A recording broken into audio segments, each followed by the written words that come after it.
Let's go to the 76ers.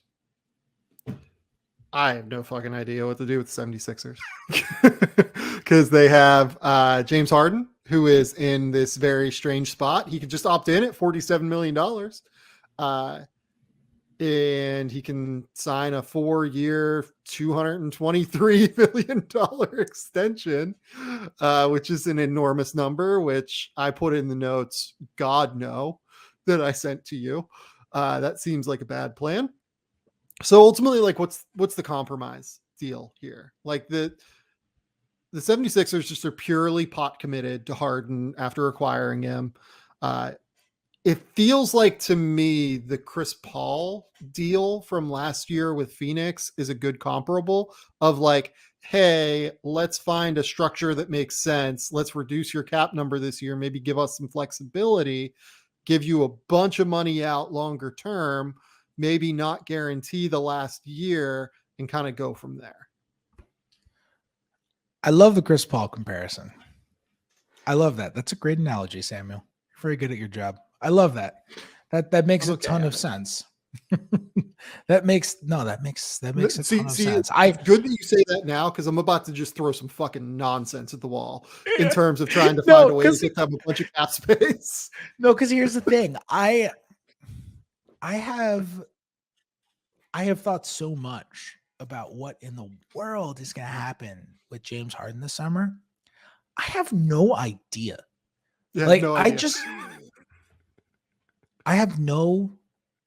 I'm confounded by this situation. I have no idea. I really don't. The only thing that I kind of feel strongly about is like, I've seen some people suggest like he could take the player option, $47 million, hit free agency next year, and then maybe get locked up to a max. It's like, I would never do that if I were James Harden. I would take the long-term money right now if I were him. Because if you pick up the player option and you do what you did, this year, again, you're making even less. Now people can still look at you and say, maybe it was the hamstring. Maybe it was just an off year. Once it gets comfortable, the hamstring gets better and he gets in better shape. And all of a sudden, maybe he's not the James Harden, but like the beauty of James Harden and the greatness of James Harden was that he was one of the only guys in the league who could run a pick and roll without the pick. His isolations were not just one-on-one. They were basically a dude running spread, screen, and roll, but with the screener already spread. It was extraordinary watching him. And when he cannot be able to blow by average defenders, it takes the most important element of his game and just wipes it away. And I think some of this commentary about Harden is hyperbolic. He's not a good player. He's still a phenomenal passer and creator, and he's still, got the excellent step back and can still be a really good scorer. But I mean, I would be so concerned about giving him anywhere close to that max, but Philly's kind of tied. And the problem is, if somebody goes to James Harden and says, yeah, you're James Harden, like we'll give you the max. And then James Harden goes to Philly and is like, have another offer for the max. Like, how's Philly react to that? Match. Like you kind of just have to match at that point, right? Like that's what's so hard about this, because at the end of the day, are we sure that another team doesn't max James Harden? I think they don't. I don't think there's another team out there that like has the money, but you can always make the money in today's NBA. Like you can figure out a way to like create the sign and trades, right? To like make it functional on some level. Like Miami could do something crazy, like offer a sign and trade to the Sixers for, X, Y, and Z, but the Sixers would then have to work with Miami on such a deal. Right. And if I'm the Sixers, I'm not working with Miami to facilitate a James Harden deal after I just had to work with them to facilitate a Jimmy Butler deal. Like, can you imagine Joel Embiid having like a fucking nightmare, like fuel moment after all of that? But it's hard for me to find the team that would give James Harden like a crazy amount of money, basically. Yeah, So me too. I mean, I like fantasizing about Houston finding a way to do it. I mean, if we're but just they're throwing not shit, going to, no, they're right? not going to. Like, No, no, no. yeah.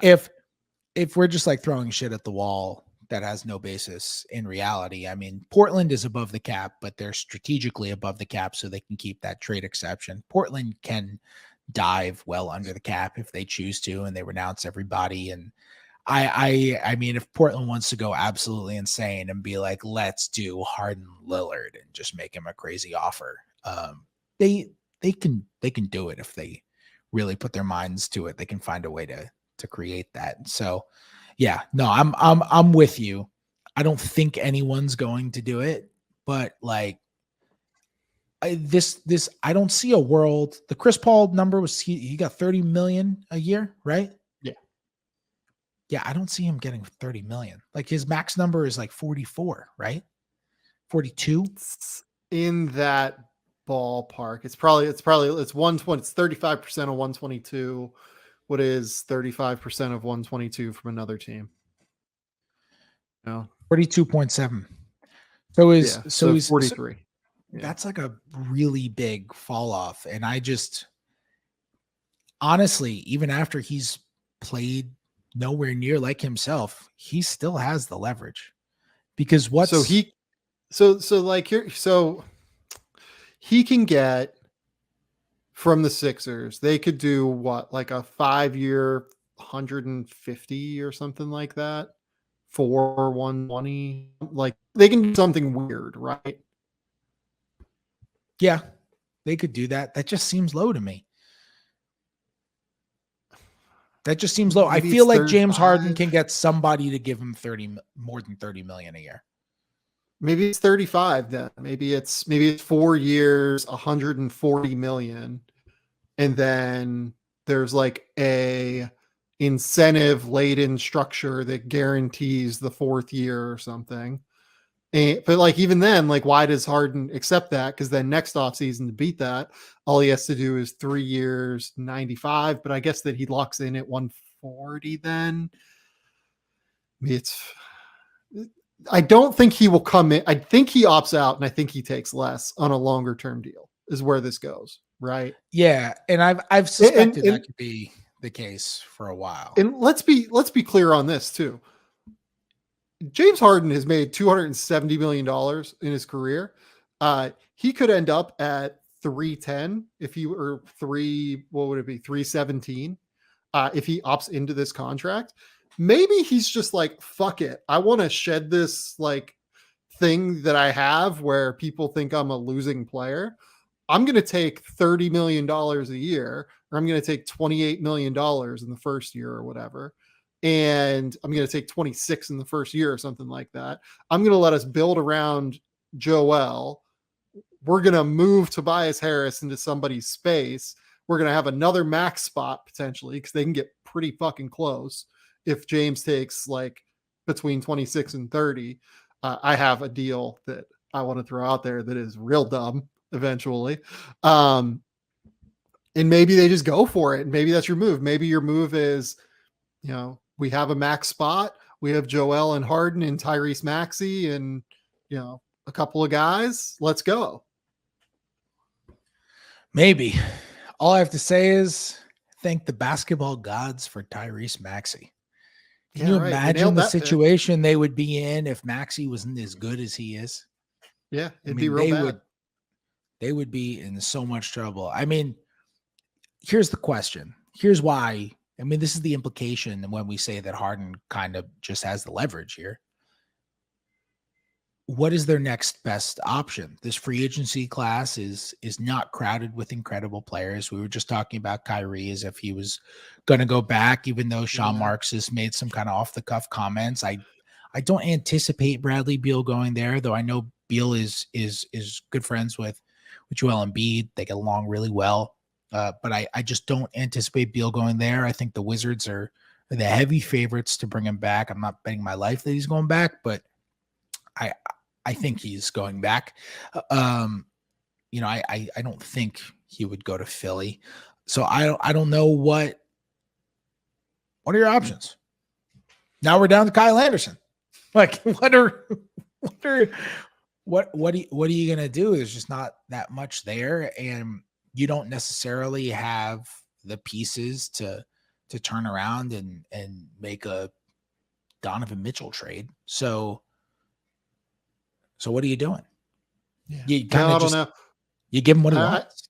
I think you almost have to give him what he wants. And then on top of it, like, I was trying to come up with like crazy Tobias Harris, like dump him into space so that the Sixers can get max cap space kind of thing, because there are real ways for them to do that with Harden and Joel if Harden takes like $30 million. But the easiest one is Oklahoma City. And if you're Oklahoma City, why are you taking 2 more years of Tobias Harris? Right, It's kind of my thing. Like you could do it, but like with, Philadelphia. So Philadelphia doesn't really have anything to offer them. Like it would almost have to be like would have to love Matisse Thybulle or something like that. And like they would have to love the 23 overall pick in a draft that they already have 3 first-round picks in. I will say Matisse Thybulle is a very Thunder player. Just like athlete, long defender who can't shoot. Oh God, put him in the Andre Robertson, Josh Eustace Hall of Fame. It would have been. He'd be perfect. He'd be perfect. Andre Robertson, Josh Eustace Hall of Fame. Oh my God. That is, who are the other members of the Andre Robertson, Josh Eustace Hall of Fame? Thabo Sefolosha. Honestly, like, sure. Like they Kevin didn't draft Hervey him. Is in there. They drafted him. Yeah. Like Darius Baisley. That's a good one. Yep. Baisley's in there. They didn't draft him, but I'm putting Jeremy Grant in there for sure. Yeah. They acquired him when he was like 21. And he's become this really, really good player. But when they got Jeremy Grant, he was exactly. They get these guys right more often than they get them wrong. That's the crazy thing. It's like they have a type. See it. They have a type. And they see the guys that are going to work with that type. But the thing is with OKC, I was talking to, and I'll credit Andrew Schlecht with this, our colleague at The Athletic, who is incredible at his job. And yes, he's truly the best and is so locked in with, he's at those games every day. He's so locked in with OKC. I think he's as good of a source on OKC as you're going to get. And Andrew is just kind of convinced that they wouldn't do that. He thinks everybody is misevaluating how much they actually value flexibility in the 2023 offseason. And Tobias Harris is what, $36 million for the 23-24 season, which is the last year of his deal. And so I think they would have to get a lot back. Like, I think it would have to be more than just like Matisse. I think you're getting both those Philly picks they can trade. Like, I don't know if it's happening. So I pitched this to Hollinger last night while he was humoring my bad ideas. Is it valuable for Oklahoma City to have Tobias Harris? Tobias Harris's last deal of his contract is 2023-24. Is it valuable for Philadelphia to have Tobias Harris on an expiring contract in the summer of 2023 with all of these picks right when they're probably trying to enter like the zone of competitiveness, in order to have Tobias Harris on an expiring deal that is $39 million and all of these picks to offer someone for a superstar? To pair with Shai Gilgeous-Alexander, Josh Giddey, the number 2 overall pick this year, etc. Maybe. Like, is that actually a more flexible thing for them than not having the salary, I guess? You might be right, and you just use him as a salary matcher. Yeah. I mean, that's a very fair point. I don't even know if it's like, I don't even know that I believe that. Like, I don't even know if I think that that's like the most functional thing in the world for them, but they are a team that can pull off a trade for 80% of stars in the league because they have 97 first-round picks coming in the next 5 years. Like, they own half of the draft probably in 2026. Yeah, I just want them to use their picks to trade up for Bronny so we can see LeBron have to live in Oklahoma City. Oh, that's all I want. But like, That was kind of my question, and John was like, I don't think so, and I think that John's probably right for what it's worth. Like, I don't know if they'd want to pay $36 million this year for a first round pick and Matisse Thybulle and then the ability to trade for a star. Maybe they would. I don't know. I mean, the thing is that Shea's contract kicks in. They're actually an over the cap team this year. I would imagine that they're probably pretty able to clear cap space the next year, just given what's on their roster and given everything that's there. So they might not need Tobias Harris to make that move. I just wonder if it might be, less harmful than what you would think. Yeah, I mean, it's intriguing. The thing is, if they can dive enough below the cap, then it's like, yeah, doesn't matter. It doesn't matter either way. So, yeah, I mean, I wouldn't be horrified of the Tobias Harris contract if I get a couple extra picks from it. The thing with them, Philly just can't offer that much, though, is the thing. Well, it's also like at some point the picks don't really matter for them anymore. They become only currency, and I really value picks, and I think it's insane the amount of picks that they've stockpiled. I'm not saying that. It's just like you're only allowed to have 15 fully contracted players on a roster. So if you have 18 first round picks or 17 first round picks or whatever it is over 7 years, like you cannot have all of those guys on your team. You can't do it. Like at some point the picks become solely currency, and that is it. And that's great. You can use that currency to go get a lot of stuff. And I'm sure that's their philosophy. At some point, when we get enough really good young guys, we can use 4 first round picks and trade for an awesome player who can come join them. And we could do Paul George all over again. And I'm sure that is part of the philosophy, but it's just like, that also means that at some point, the 2 picks you bring in for Tobias Harris, which hurts your flexibility, also just kind of makes it not as worth it too. So it's just, I think it's hard to incentivize for them. So let's move forward here again. The most likely outcome here seems like they just retain James Harden. They bring back Tobias Harris. They hope for internal improvement from Tyrese Maxey. They have James Harden, who they hope is more healthy than he's been previously. You pair all those guys with Joel Embiid. You allow Danny Green to, return to this roster because he's a $10 million non-guaranteed deal. And you try to build around the margins. That's not exciting, right? Like you would think Daryl's going to, the reason that I keep trying to find the Tobias Harris thing is like, I feel like Daryl's going to try to swing for the fences. And I just don't know how you do that in this free agency class, basically. Yeah, I'm operating under the assumption, by the way, that Zach LaVine is going back to Chicago. So that's another thing. I mean, look, I guess if you're really swinging for the fences, I don't know, maybe there is something with Bradley Beal out there. I think Beal is an incredible basketball fit with Embiid. I don't know if he's an incredible fit next to James Harden. I think you're going to have a lot of problems guarding the perimeter in that case, but I don't really see an issue like not having your conventional go-to point guard with both those guys who can both totally run an offense. I just think defensively you're going to have problems.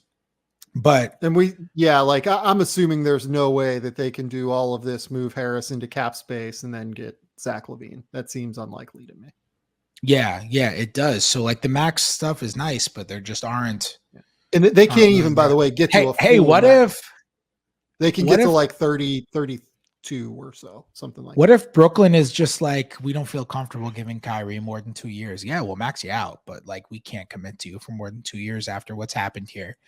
And then Philly was like, we will. Don't hurt like, my soul. Being crazy. What if it's that? Do you want Mike Levin and Spike Eskin to just like absolutely lose their minds on a nightly basis on the Ricky? Isn't that what already happens? I mean, like, I would feel bad for Mike.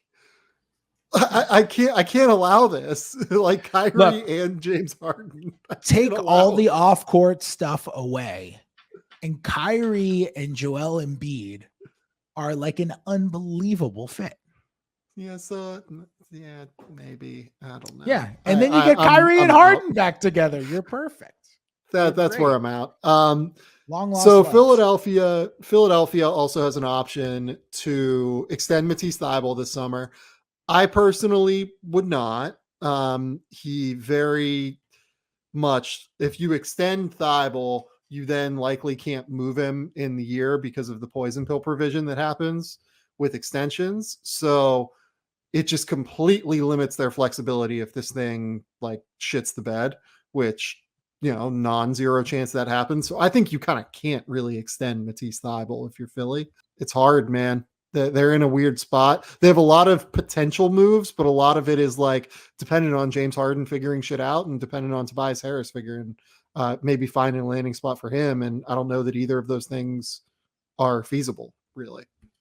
Yeah. I'm with you on Thybulle. The other thing is like his flaws showed in the playoffs. I mean, yeah. I'm not like, I don't get the Matisse Thybulle all defense thing where people keep voting him for that. He's good on defense. Like there are a number of defenders I would much rather have.